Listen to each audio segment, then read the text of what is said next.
De política, de historia política, lo escribió un hombre llamado Nicolás Maquiavelo. No sé si han escuchado ese nombre. Y es tan importante este escrito que se llamó El Príncipe y publicado en 1532, que ha sido hoy como un consejo, como un manual para todo político que se enseña en todas las cátedras de ciencia política. Este escrito llamado El Príncipe fue dirigido a un gobernante de ese entonces llamado Lorenzo, que era Lorenzo II Medici. La familia Medici era famosa por haber cooptado el papado, solo los Medici eran papas. Aunque se cree que él nunca lo leyó, sí se consideró uno de los libros de política más importante y más atinados en el fenómeno social y político. En El Príncipe, Nicolás Maquiavelo aconseja a este Medici acerca de las formas de gobierno y los tipos de población que existen. Pero lo que lo hizo más famoso fueron sus consejos para preservar el poder. Y principalmente preservar el poder a toda costa. Esta frialdad con la que escribe sus consejos, este señor llamado Nicolás Maquiavelo, hizo que su apellido fuera sinónimo de, por ejemplo, astuto, frío o calculador. Nosotros decimos, él es maquiavélico, cuando lo usamos en sinónimo de astuto, frío o calculador. Nicolás Maquiavelo se basó en la experiencia de otros gobernantes, analizando sus gobiernos.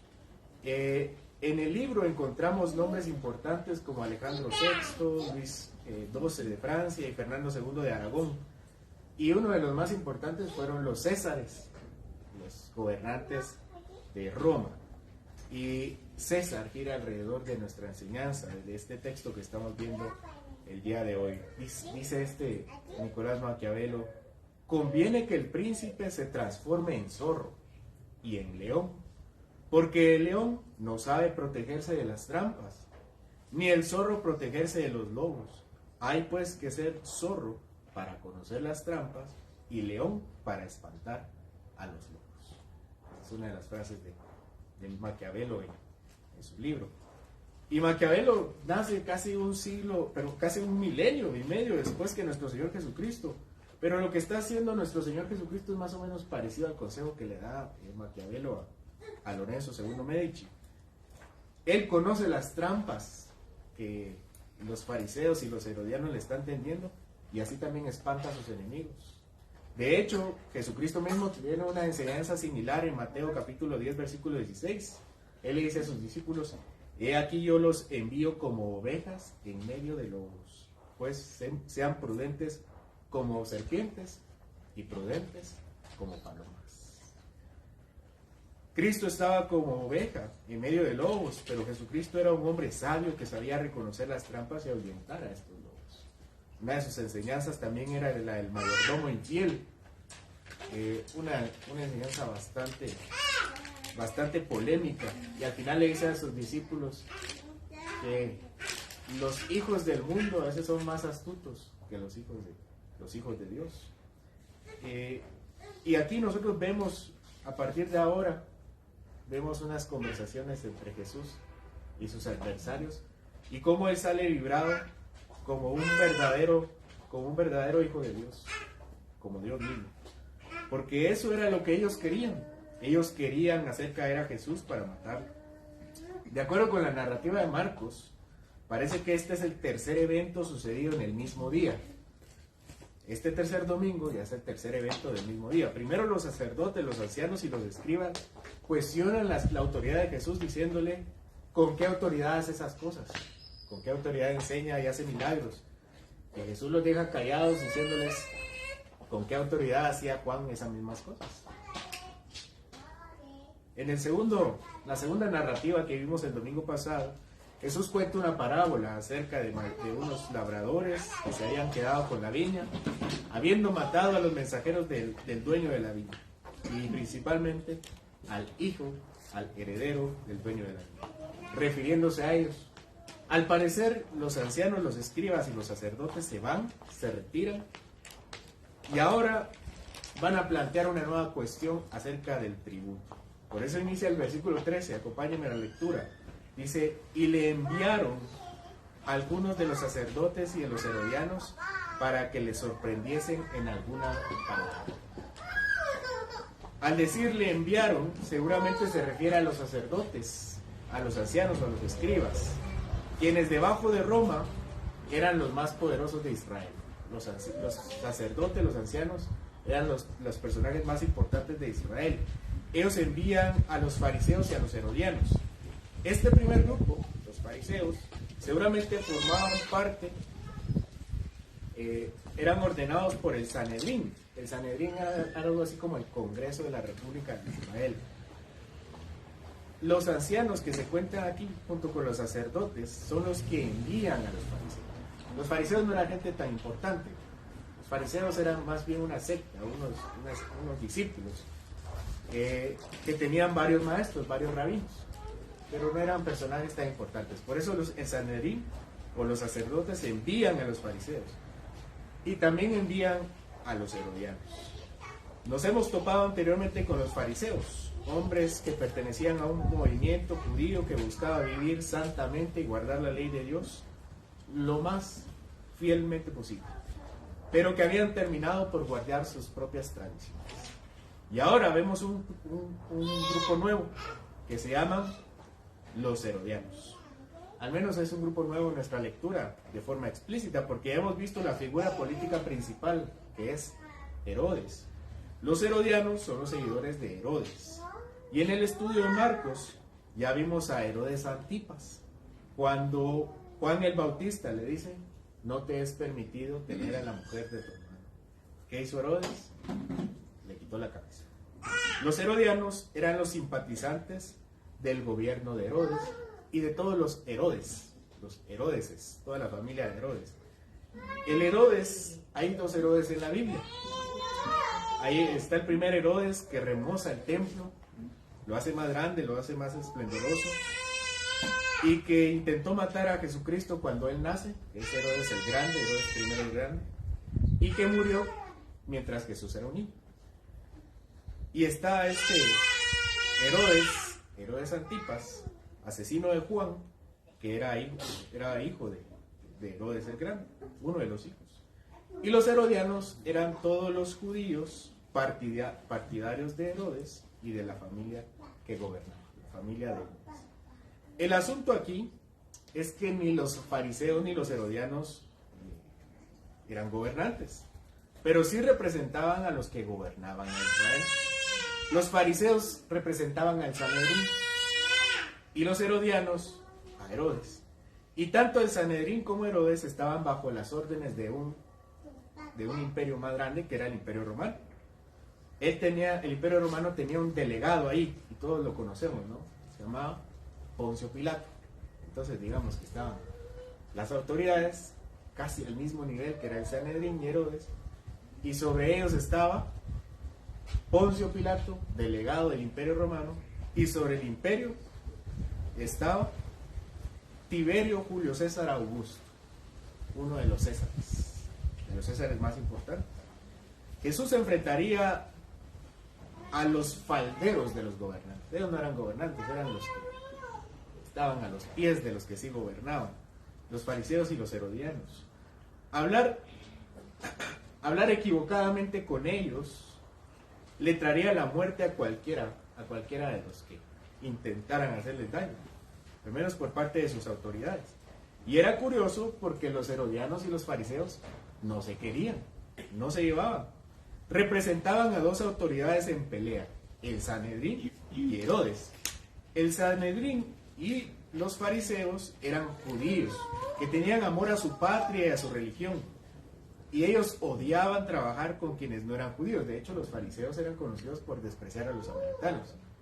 Y hemos visto en el segundo culto, en el culto de la tarde, que los samaritanos también se ganaron su espacio en el odio de los judíos. Pero eran muy celosos de su religión. Ellos eran los descendientes legítimos de Abraham, Isaac y Jacob, y tuvieron por reyes a los grandes David y Salomón. Ellos estaban esperando ese tiempo glorioso, donde las profecías del Antiguo Testamento se cumplirían, y un hijo de David mataría a los romanos, mataría a Herodes y mataría a todos los que estuvieran sobre ellos. Por su parte, los herodianos eran también judíos, pero eran judíos que simpatizaban con Herodes. Herodes no era judío. Herodes era idumeo, es decir, de otra nación. Y los fariseos, ancianos y escribas, y los sacerdotes judíos, odiaban a Herodes, porque era un gobernante que Roma impuso sobre ellos, para tenerlos vigilados, y odiaban más a los herodianos porque eran de los suyos que se habían aliado con los gentiles para gobernarlos. Entonces, realmente no se querían. Esta situación en la que llegan juntos a tentar a Jesús solamente era una circunstancia de su mal corazón. Ya saben cómo dice el dicho, ¿no? El enemigo del enemigo es mi amigo. Algo así pasaba en esta situación. El Sanedrín le tiene tanto odio a Jesús que no importa cómo encontrar razones para matarlo. Es que el Sanedrín no tenía el poder para ejecutar a nadie. Por eso necesitaba a los herodianos. Herodes sí podía matar, de hecho mató a Juan. Si los fariseos hacían que los herodianos se enojaran, entonces harían que Herodes ejecutara a Jesús, así como lo hizo con su primo. Algo así como una trampa bajo otra trampa. Ellos estaban dispuestos en poner a un lado sus creencias de ser la religión verdadera, la religión más pura, y de no contaminarse con los gentiles ni con los enemigos de la patria. Estaban dispuestos a sacrificar eso con tal de matar a un hombre que era verdadero, a un hombre que era justo. Acompáñenme a la lectura, versículo 14. Viniendo ellos le dijeron: Maestro, sabemos que eres hombre veraz y que no te cuidas de nadie, porque no miras la apariencia de los hombres, sino que con verdad enseñas el camino de Dios. Hace un momento, los principales habían cuestionado la autoridad de Jesús en cuanto a sus milagros y sus enseñanzas, y ahora vienen los fariseos enviados por ellos y le dicen: Maestro. Estaban reconociendo su autoridad. Jesús es hombre y Dios. Él sabía lo que había en su corazón. Pero no hace falta que ninguno de nosotros sea profeta ni omnisciente para saber que en su corazón había hipocresía. Recién habían tentado a Jesús y ahora le estaban diciendo Maestro. Reconocían su autoridad. Precisamente esa era la pelea anteriormente, ¿no? ¿Por qué autoridad hacía las cosas que hacía? Después de decirle Maestro, le dicen: sabemos que eres veraz, verdadero, honesto. Si realmente creyeran que Jesús era veraz, tiempo hace que se hubieran arrepentido, porque Jesús ya había confrontado anteriormente a los fariseos. Sigue la hipocresía diciendo: tú no miras la apariencia de los hombres. Y en eso tenían razón. Bueno, en todo tenían razón. Pero Jesús enseñaba, amaba y regañaba sin discriminación. Amaba a los fariseos como Nicodemo, a los cananistas como Simón, a los publicanos como Zaqueo, a las prostitutas como María. No sé, él no miraba la apariencia de nadie. Y como guinda de la hipocresía de su corazón, le dice: sabemos que enseñas el camino de Dios. Todas las cosas que dijeron era verdad, pero ellos nunca aceptaron esa verdad.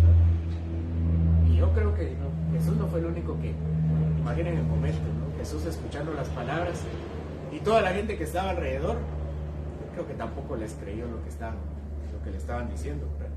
Y la pregunta es, versículo 14, ¿es lícito dar tributo a César o no? ¿Daremos o no daremos?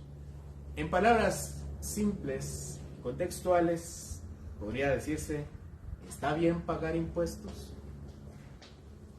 ¿Ustedes qué dicen? ¿Está bien pagar impuestos? Vamos a dejar la enseñanza de los impuestos cuando estudiemos tal vez el libro de Romanos, que habla específicamente de esto.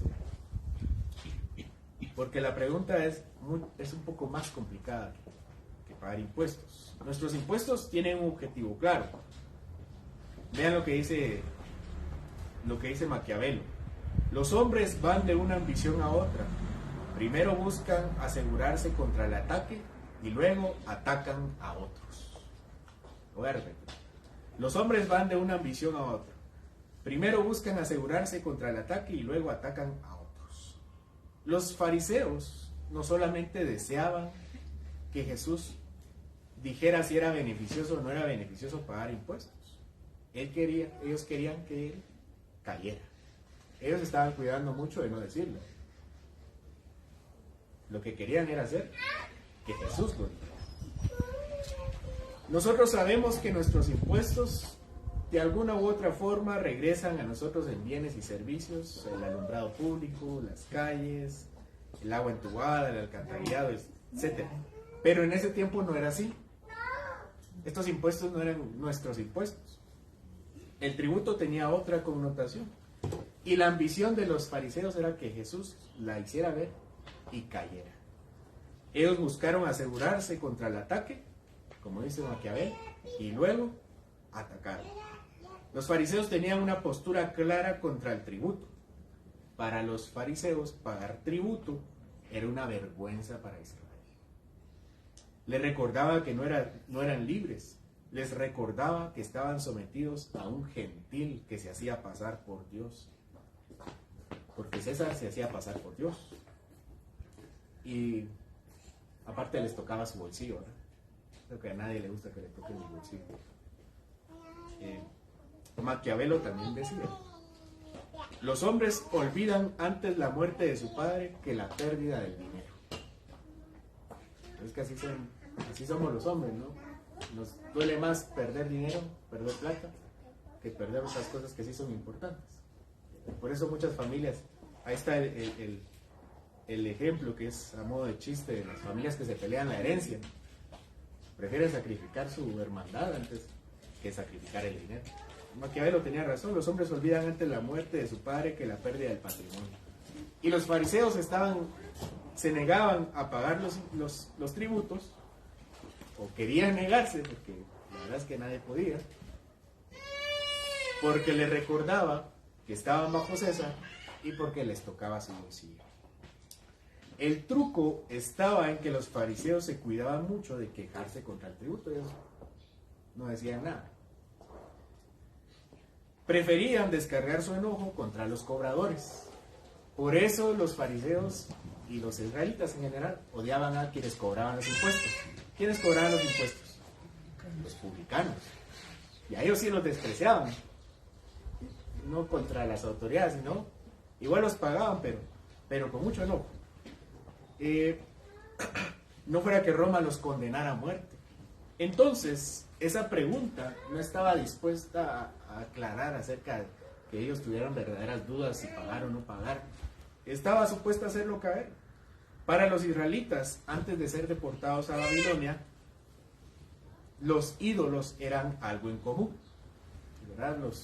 Si leen el Antiguo Testamento, los profetas van y le dicen a los israelitas: ustedes tienen muchos ídolos, tírenlos, vuélvanse a Jehová, ¿verdad? Salvo ahorita los profetas que estamos viendo en el segundo culto, que es otra cosa que trabajan en su corazón. Y esa lección de los profetas después de Babilonia quedó aprendida en ellos. Como hemos visto, Ageo y Zacarías no hablan de los ídolos, hablan de otros problemas del corazón que tienen los israelitas. Después de regresar de Babilonia, para los israelitas quedó claro que los ídolos estaban mal. Ese fue un trauma para ellos como nación. Estaba claro el segundo mandamiento. Así que no solamente, el primero y el segundo mandamiento, así que no era solamente estar sometidos bajo un hombre que decía que era Dios. Y se suponía que había un Dios sobre él. Entonces no entendían cómo, si él tenía el Dios verdadero, ellos tenían el Dios verdadero, estaban sometidos bajo una persona que se hacía pasar por Dios. También les quedó claro el segundo mandamiento, porque muchas de las cosas que los profetas del Antiguo Testamento les decían eran: tiren sus lugares altos, sus imágenes de acera, sus imágenes de Baal, sus imágenes de todos esos dioses de Canaán. Y como aprendieron la lección en Babilonia, ahora odiaban las imágenes. Y ahora ellos tenían que vivir y sobrevivir con una moneda que tenía un ídolo: César. Porque César se creía Dios e incluso muchos adoraban a César. Los judíos tenían, de acuerdo a la legislación de Roma de este momento, los judíos tenían prohibido hacer sus propias monedas. ellos tenían que usar las monedas Roma. No todos los países, pero ellos eran muy rebeldes, entonces a ellos sí los obligaron a tener la moneda de Roma. Sabían que Jesús también odiaba la idolatría, pero se cuidaban de que ellos no lo dijeran, pero la pregunta obligaba a Jesús a manifestar su odio o su descontento frente a César delante de los herodianos. Y aparte tenían listo su ataque, porque si Jesús era cobarde y decía que tenían que pagar el tributo, aceptaba de forma implícita la idolatría a César, la conformidad con el imperio, y se aseguraban entonces el odio de la mayoría del pueblo. Entonces esa era la trampa, asegurarse que dijeran que sí, que no, para que lo mataran, y si decía que sí, entonces el pueblo se vendría contra él.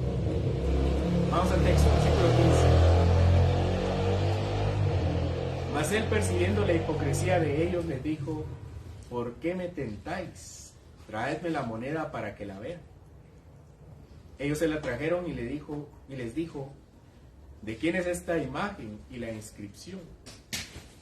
Ellos le dijeron: de César. Su respuesta era magnífica, porque inicia diciendo: ¿por qué me tentáis? Jesús les va a responder, pero primero quiere manifestar que su pregunta es una pregunta que tienta, no es legítima. Con esta pregunta Jesús pone de manifiesto delante de todos los que estaban escuchando la hipocresía y cobardía de ellos. Porque ellos nunca habrían dicho que pagar el tributo de César estaba mal, por temor, pero bien querían que Jesús lo dijera. Él usa una parábola viviente, un ejemplo, pide una moneda, más específico, un denario, la moneda de Roma, que tenía una imagen y una inscripción. Jesús les preguntó: ¿de quién es la imagen? Se las enseña y les dice: ¿de quién es la imagen? Es evidente para todos cuando la muestra que era de César, y todos le dicen: es de César. En un denario no solamente estaba la imagen de César, el César de turno, el busto, seguramente estaba la imagen ahí de Tiberio,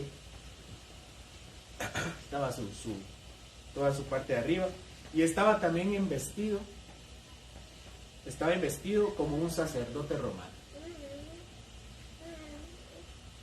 Y hay algo que no se narra, pero que es importante. La Biblia dice de quién es la imagen y la inscripción. De acuerdo con la arqueología moderna, el denario en los tiempos de Jesús decía: Ti Caesar Divi Augustaustus. Perdón mi mal latín, pero lo que significa es Augusto, hijo del divino Augusto. Dios, hijo de Dios. Y en la parte de atrás de la moneda, el denario decía Pontif Maxim. Ese sí me salió un poquito muy. En español, Pontífice Maxim o sumo sacerdote. Pontífice sacerdote, sumo máximo. ¿Ven por qué les molestaba tanto a los judíos andar con las monedas y los denarios? Y Jesús se los hace ver. Él no intenta ocultar esa realidad. Aquí está la moneda, miren lo que dice, miren quién está ahí, vean. Eso es lo que usan, en otras palabras, lo que le está diciendo: esto es lo que usan ustedes para comercializar. La usan diariamente. Lo usan para subsistir. Es un pedazo de metal que tiene un valor para comprar con la imagen de alguien que se hacía llamar a sí mismo un ser divino, hijo de otro ser divino y un sacerdote máximo. Y la respuesta, eso no era lo que le estaban preguntando. La respuesta no era de quién es la imagen. La pregunta que querían responder ellos era correcto usar una moneda idólatra para financiar un reino idolátrico? Versículo 17.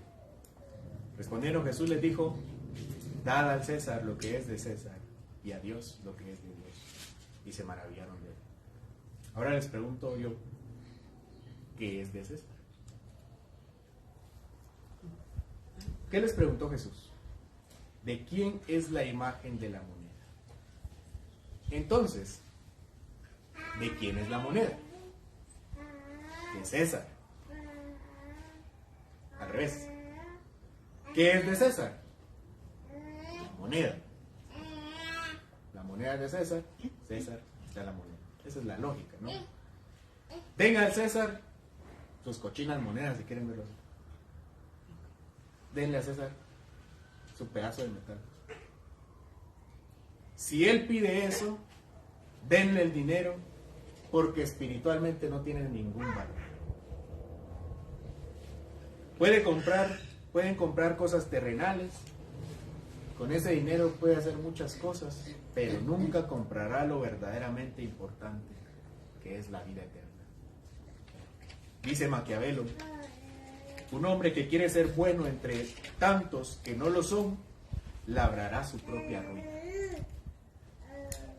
Jesús era un hombre bueno, un hombre perfecto, que sabía distinguir las buenas de las malas intenciones y sabía distinguir entre lo bueno y lo malo.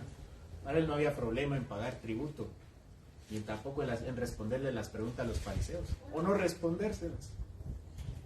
Él sabía qué era bueno y qué no era bueno. No era malo pagar tributo, incluso con una moneda como símbolo de idolatría y de su conquista, porque el hombre que ama a Dios no teme a los hombres, ni se doblega ante su autoridad. Jesús no temía las trampas de los fariseos, ni a la presencia de los herodianos, ni a la autoridad de César. Y no solo no le temía miedo porque Jesús era Dios, porque alguien dirá, no le tenía miedo porque era Dios. No solo por eso, sino porque en su condición de hombre sabía que el hombre que teme a Dios es guardado y exaltado por Dios. A menudo los temores a los hombres nos asedian y nos inmovilizan. Preferimos agradar a los hombres antes que a Dios, o tal vez preferimos no dar nuestra propia opinión por no ofender a los hombres, por no perder amistades o para no ganar más enemigos. Tememos decir a los hombres sobre el juicio de Dios y su necesidad de Cristo, porque se pueden ofender o se pueden alejar de nosotros. Jesús, al decir den al César lo que es del César y a Dios lo que es de Dios, estaba diciendo que esa moneda no valía nada, porque era una cosa de César. Una cosa es de César y otra cosa es de Dios. Y César no es Dios. Eso es lo que le está diciendo. César es César y Dios es aparte. Así que no tengan miedo por darle su miserable moneda. Los hombres no son Dios. Pueden tener el poder de César o intimidarnos como él, pero Dios es mucho más grande. Solemos sentirnos intimidados por hombres, más por los hombres que por Dios, pero debemos reconocer que Dios tiene autoridad aún sobre ellos. Y nuestro miedo suele venir de decir que Cristo está sobre todo hombre y los domina. ¿Cuántas veces le hemos recordado a nuestros familiares, a nuestros amigos incrédulos, que si no se arrepienten de sus pecados irán al infierno? Es muy fácil decirle a los diputados o al presidente, Dios te juzgará, porque sabemos que no va a hacer nada, ¿verdad? Incluso aquella muchacha del famoso harinazo, pensó que no le iba a pasar nada, por eso lo hizo, que sí le pasó algo. Y por eso ya volvieron ya las personas se abstuvieron, ¿no? Y las manifestaciones, si ven las manifestaciones, las hacen en frente del Congreso y rayan las paredes. Son hombres que le temen a otros hombres, hombres desenfrenados que le tienen miedo a otros hombres. Pero realmente algo difícil es decirle a alguien a alguien que queremos, que sus pecados lo condenarán si no acepta a Cristo como su Salvador y Señor, y que si aceptan el perdón de Dios gozarán de la vida eterna. Nosotros creemos ser cautelosos, como los fariseos, o prudentes, entre comillas, cuando realmente estamos siendo cobardes e hipócritas, como los fariseos, que decimos tener a un Dios al cual no tememos ni servimos. Solemos engañarnos porque nuestro testimonio no va a convertir a nadie. El testimonio es un canal perfecto, pero solo el mensaje de la salvación y el Espíritu convertirán a los hombres. Vivimos vidas dedicadas a nuestro trabajo y actividades diarias que olvidamos que tenemos un Dios que exige que los hombres se sometan a Él como su verdadero Rey. El avance del reino de Cristo no vendrá haciendo con excelencia nuestro trabajo, y esta no es una invitación a hacer su trabajo mal, pero el reino de Dios no avanza así. El reino de Dios avanza por medio del mensaje del Evangelio. No nos engañemos, el mensaje de Cristo, proclamándole como Rey de las naciones, es sumamente más importante. No perdamos nuestras vidas sometidas a los hombres y vivamos extendiendo el mensaje de Dios a los hombres. Eso me lleva a la segunda parte de la respuesta, porque solo hemos dicho, dad al César lo que es de César. ¿Qué debemos dar a César? Lo que tiene su imagen, o sea, el denario, el tributo. Veamos la segunda parte. ¿Qué debemos dar nosotros a Dios? Si usamos la misma lógica, tenemos que decir que lo que debemos darle a Dios es también lo que tiene su imagen. La moneda tiene la imagen de César y le pertenece entonces a César. Lo que le pertenece a Dios es lo que tiene su imagen. ¿Qué tiene la imagen de Dios? Los hombres. Los hombres fuimos hechos a su imagen y a su semejanza.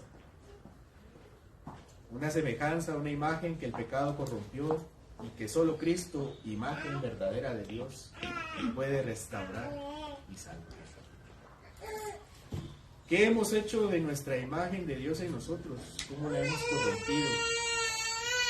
Personas mundanales que viven en pecado, en los placeres de la carne o en los afanes de este mundo, o vivimos para Dios.